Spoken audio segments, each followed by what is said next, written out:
Crime हो या राजनीति, चुनाव हो या आयोजन, अब हर मुद्दों पर खुलकर होगी चर्चा एक खास शख्सियत के साथ। देखना ना भूलें हमारा कार्यक्रम एक खास मुलाकात। प्रयागराज हमारा कब से नहीं भारत को नेतृत्व दे रहा है। क्या नहीं दिया प्रयागराज ने?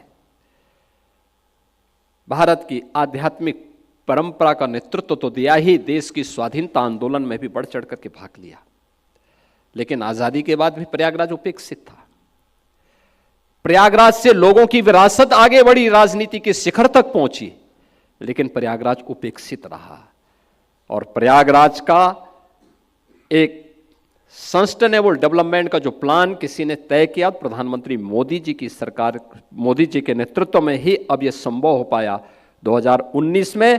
और 2025 के महाकुंभ के बहाने आज प्रयागराज में आप देख सकते हैं, इस वर्ष अकेले 200 से अधिक सड़कों को हम लोगों ने उनका डेवलपमेंट किया है। सिंगल लेन को डबल लेन में, डबल लेन को 4 लेन में। अंडरपास थे जो सिंगल थे उनको डबल कर दिया गया। फ्लाईओवर थे, 14 फ्लाईओवर अकेले इस एक वर्ष के अंदर हम लोगों ने प्रयागराज में बनाए हैं। और प्रयागराज सिटी के अंदर रेलवे की हो, एयरपोर्ट की सुविधा हो, वाटरवे की सुविधा हो, इस सब कुछ भी वहां प्राप्त हुआ। 30 पेंटून ब्रिज हम लोगों ने अकेले कुंभ क्षेत्र में तैयार किए हैं। ये सभी श्रद्धालुओं की सुविधा के लिए। भारत की आध्यात्मिक विरासत पर देश और दुनिया गौरव की अनुभूति कर सके। जो एक बार आए वह बार बार आए और अपनी इस विरासत पर गौरव की अनुभूति भी करके एक नई प्रेरणा लेकर के जाए, एक नई ऊर्जा लेकर के जाए। क्योंकि कुंभ का उद्देश्य ही यही है, एक नई आध्यात्मिक ऊर्जा का संचार हर भारतवासी में हो, जिससे वो अपने देश के बारे में सोच सके, आने वाली पीढ़ी के उज्जवल भविष्य के बारे में सोच सके। और इसी उद्देश्य के साथ उत्तर प्रदेश सरकार और भारत सरकार मिलकर के इस पूरे आयोजन को पूज्य संतों के सानिध्य में भक्तों की सुविधा के लिए सुलभ बनाने का कार्य कर रही है। और मुझे पूरा विश्वास है कि आप सबके सहयोग से, आप सबकी शुभ कामनाओं के साथ कुंभ दिव्य होगा, भव्य होगा और अपनी आस्था और आधुनिकता के एक नए समागम के रूप में वैश्विक पटल पर अपनी एक नई छाप छोड़ेगा। प्रयागराज हमारा कब से नहीं भारत को नेतृत्व दे रहा है। क्या नहीं दिया प्रयागराज ने? भारत की आध्यात्मिक परंपरा का नेतृत्व तो दिया ही, देश की स्वाधीनता आंदोलन में भी बढ़ चढ़ करके भाग लिया। लेकिन आजादी के बाद भी प्रयागराज उपेक्षित था। प्रयागराज से लोगों की विरासत आगे बढ़ी, राजनीति के शिखर तक पहुंची, लेकिन प्रयागराज उपेक्षित रहा।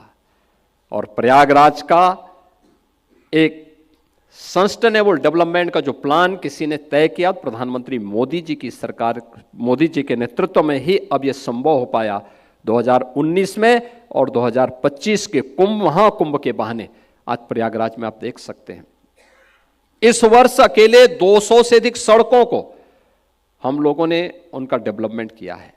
सिंगल लेन को डबल लेन में, डबल लेन को 4 लेन में। अंडरपास थे जो सिंगल थे उनको डबल कर दिया गया। फ्लाईओवर थे, 14 फ्लाईओवर अकेले इस एक वर्ष के अंदर हम लोगों ने प्रयागराज में बनाए हैं। और प्रयागराज सिटी के अंदर रेलवे की हो, एयरपोर्ट की सुविधा हो, वाटरवे की सुविधा हो, इस सब कुछ भी वहां प्राप्त हुआ। 30 पेंटून ब्रिज हम लोगों ने अकेले कुंभ क्षेत्र में तैयार किए हैं।